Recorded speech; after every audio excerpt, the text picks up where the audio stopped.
You know, Pat Corrales' career as a manager was well respected.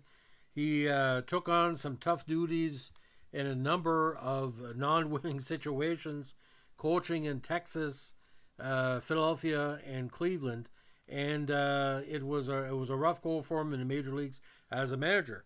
But a player who was kind of unique because not only was he a talented all-around athlete, he was probably one of the most prominent catchers to help out Johnny Bench when he arrived with the Reds. He was a backup to Johnny, and according to many published reports, he gave him good instruction towards the early part of his career. Now, today we're not talking about his managerial career, but his catching career. Now, Pat Corrales, who's unfortunately left us in August 27th of this year, of course, the native of Big Canoe, one of my favorite community names in Georgia, was American Pro Baseball catcher, manager, and coach. He played in Major League Baseball from 64 to 73, primarily for the Reds, as well as the Phillies, Cardinals, and Padres. He was the first Major League manager of Mexican-American descent. Now, Patrick Corrales was born in LA on March 20th, 41. He was a baseball and football star at Fresno High School in Fresno, and a teammate of future Major League pitchers Jim Maloney and Dick Ellsworth.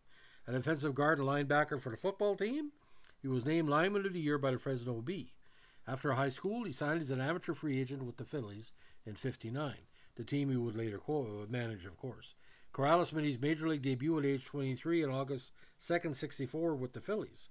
He pinch hit for pitcher John Boozer in the fifth, grounding out against the LA Dodgers' Larry Miller at a 6-1 Phillies loss at Connie Mack Stadium. His first career hit came with a win in the year on June 15, '65 in a 12-7 Phillies loss to the Milwaukee Braves at County Stadium, where he singled in the eighth inning off Tony Cloninger and later scored. He had one of his best career games the next day in a 6-2 Phillies win over Atlanta. He started at catcher, went 3 for 4 with his first major league home run, a 2-run shot in the third inning against Denny LeMaster. Now, after the '65 season, the Phillies traded Corrales, Alex Johnson, and Art Mahaffey to the Cardinals for Bill White, Dick Groat, and of course Bob Uecker.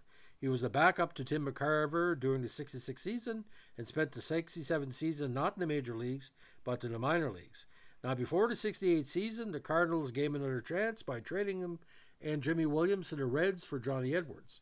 Corrales eventually served as a backup to Johnny Bench for a few campaigns before the Reds traded him to the San Diego Padres on June 11, '72. For Bob Barton, it was the deal. With the Padres, Corrales was the backup to the very underrated Fred Kendall.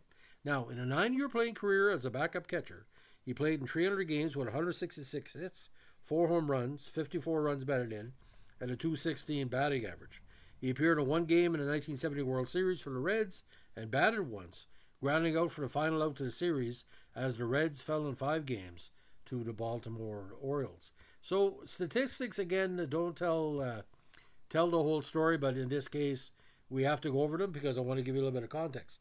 Now, first season, again, with the Reds in '68, he had 6 RBIs, 69, 1 homer, 5 RBIs, good .264 average. 1970, again, as the backup, 1 home run, 10 RBIs, hitting .236. 1971, he batted .181 in 94 at-bats, 17 hits.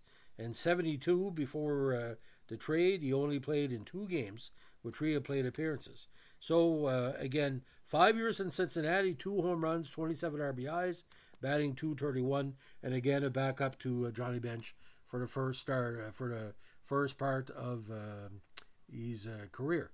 Now, Pat Corrales, being a Latino descent, is quite interesting. The amount of publicity he got, because when he became a coach for the Rangers in '76, he eventually became the new manager of the squad on the last day of the '78 season. Of course, lasted in 1980. Now, the Phillies made Corrales their manager in the '82 season, but let go again after the end of the '83 campaign. With Cleveland from '83 to '87, and he split the season. He coached Philly to 43 and 42, then got the interim tag with Cleveland with a 30-32 record that year.